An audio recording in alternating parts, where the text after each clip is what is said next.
Hi, hello, and welcome to my channel. My name is Tanya, or TitaniumBuilt, and thank you for joining me for yet another upload. I truly appreciate every single one of you. We are going to be discussing the IdahoFour case. We went over this on last night's live, but I wanted to go ahead and make a video for you guys just showing it in a smaller format, because sometimes people can't, watch the whole hour live or 2 hour live. So I want to try to break it down for you guys. Basically, we are going to go over the search warrant that was served for Bryan Kohberger and what they took off of his person. So they do have 3 search warrants for the home of his parents' house, 1 for his vehicle, and then 1 for his person. Whatever he was wearing the night that he was arrested would be whatever was on his person, and that's what we have right now. We have the other document stating that they want to do search warrants on those properties and on the car, but they haven't told us yet what they took and what they seized from those 2 items or those 2 places. We will be getting those documents. Rumor on the street is today, maybe tomorrow. So just stick with us. And if you haven't yet subscribed to the channel, make sure you do so. Click the bell icon to be alerted to all new content. And please don't forget to like, share this video. It really does truly help me out. And I love you guys so much for doing that. So back to the case, we are going to be discussing, like I said, IdahoFour and what the cops seized at Bryan Kohberger's residence. So I'm going to read this short New York Post clip here, and then I'm going to show you guys a video as well. So I'll go ahead and start with this one. It says, cops seized accused Idaho murderer Bryan Kohberger's underwear, medical gloves from parents' home. And I want to make it clear too, when your home is raided by the police or SWAT, they arrest you in whatever you're wearing. They don't let you put on extra clothes. If you're in your underwear, they don't let you get extra jeans to put on or a pair of shoes. So the fact that when you see what was taken, it was like, was he getting ready to run, or what was going on there? It says authorities seized a pair of Bryan Kohberger's underwear, medical gloves, and flashlight when they raided his parents' Pennsylvania home and arrested him in December, according to a search warrant made public on Tuesday. During the early morning search of the Albrightsville home, police seized numerous personal belongings, including 1 flashlight, 4 medical-style gloves, a white T-shirt, a WSU Cougars sweatshirt, pair of black and white Nike shoes, pair of black socks, black shorts, black boxers, and took a cheek swab to obtain Kohberger's DNA. The items were seized on Kohberger was taken into custody on December 30th, more than 6 weeks after he allegedly stabbed 4 University of Idaho students to death in their off-campus home in Moscow on November 13th. Police said that the killer that night might have worn dark clothing and seemingly left no fingerprints. Meanwhile, Kohberger was reportedly spotted wearing surgical gloves numerous times in the weeks after the killings. According to the affidavit or probable cause, Pennsylvania state troopers were contacted by Moscow Police Department and the FBI on December 28th after investigators observed Kohberger walking outside of the family home in the early morning hours a day earlier. These are the items that they seized, and it says it's like 1 Defiant silver flashlight, 4 medical style gloves, white Arizona Jean Company large sweatshirt or t-shirt, Champion Wright State University, not Wright State, that's where I live, Washington State University large black sweatshirt, pair of black and white size 13 Nike shoes, pair of black Under Armour socks, Under Armour black large shorts, Under Armour black boxer large, and then 1 buccal swab. If you guys could tell me, I've heard a lot of rumors, and I've seen today on a couple community posts that they measured the shoe prints outside of Dylan's door, the bloody shoe print that they found when they did the amino black acid test. I've heard anywhere from a size 9 that was casted to a size 13. I have not seen any proof of where this is located. It is not in the PCA. It does not state in the PCA the size shoe print that was left outside of Dylan's door. So if somebody could show me proof, real proof of what size shoe Bryan Kohberger wears, I would be forever grateful. You can email me that at titaniumbuiltboo@gmail.com or just leave it in the comments because I have not seen it anywhere and I'm continuing to search.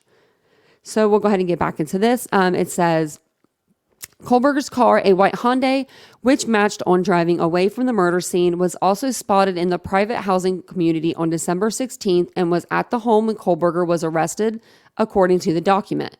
The state troopers requested permission to raid the house at night. Additionally, based upon the serious and violent nature of these crimes, including risk of general public safety, your affiants are requesting a nighttime search warrant be issued to execute the search warrant at any time and the affidavit of probable cause be sealed, the document said.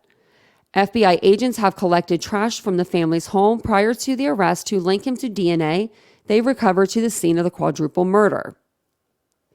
A DNA profile recovered on December 27th from garage thrown out from Kohberger's parents' house matched that of a knife sheath found or left at the crime scene, according to the police probable cause affidavit. Analysis conducted the following day in the Idaho State Lab showed the DNA collection at the home matched and belonged to Kohberger's father, Michael, with more than 99% accuracy. Kohberger, who was a criminal justice graduate student at nearby Washington State University in Pullman, could possibly face the death penalty by firing squad if convicted of brutally slaying Kaylee Gonzalez, Madison Mogan, Xana Coronado, and Ethan Chapin. The 28-year-old is scheduled to appear court on June 26th after he waived his right to a speedy trial and was denied bail in January. Additional warrants are expected to be made public on Wednesday, police court officials said. So that's today. So I'm waiting to hear about those documents and I will for sure be showing those to you. There is another thing I wanted to show you guys before I get off of here. So I'm going to go ahead and share that news clip now. And we will talk about it whenever it is over. Brand new details on a story News Nation has been on since the very beginning. Today, we are learning what police found when they arrested Idaho murder suspect Bryan Kohberger. We were there on the ground when that search happened months ago. Brian Enton was the first on the ground in Pennsylvania near Kohberger's parents' home. Well, today, authorities unsealed the search warrant from that arrest. Let's bring in senior national correspondent Brian Enton. Brian, I know you've had a chance to pore over this document.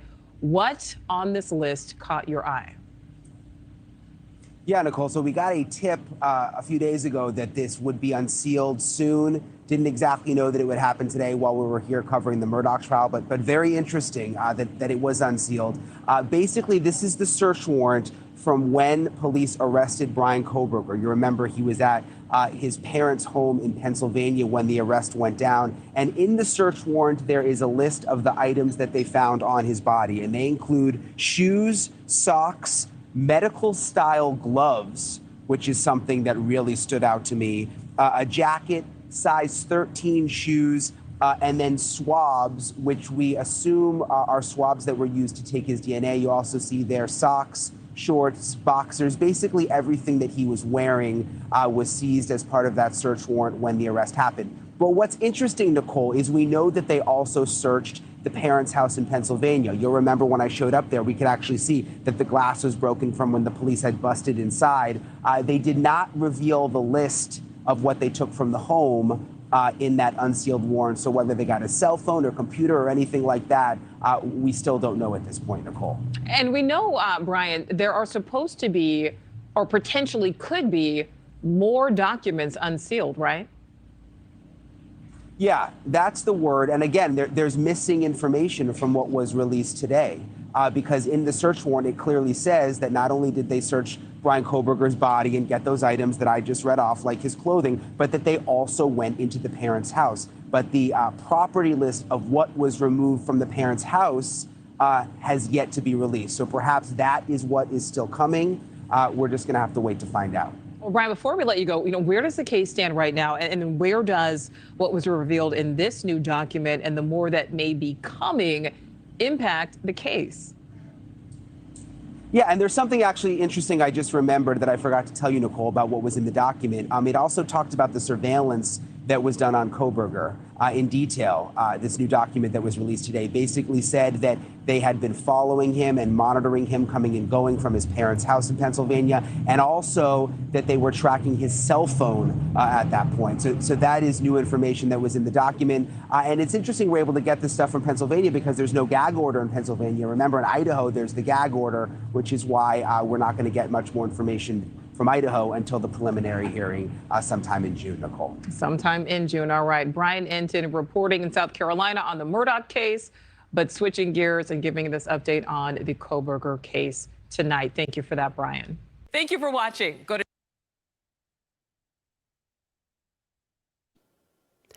Okay, so give me your thoughts. Let me know what you think about them searching his person and him having a flashlight on him. So they arrested him between 4 o'clock and 6 o'clock a.m.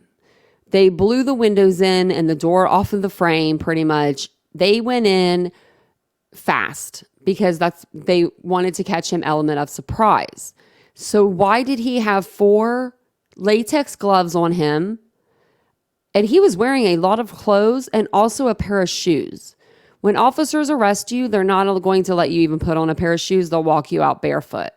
So those are things that I'm just wondering why he had on his person at the time of the arrest. Let me know your guys' comments and thoughts below. Please, I'd love to know about them. I do read my comment section and I try to reply to everybody that I can. So just let me know, like I said, what you guys think about this case. And maybe we will get some more information, like I said, today, because they are going to come out with the rest of the warrants, the search warrants, and what they obtained. So I love you guys so much. Thank you for joining me for yet another upload, and I will see you guys all in the next video. Bye, guys.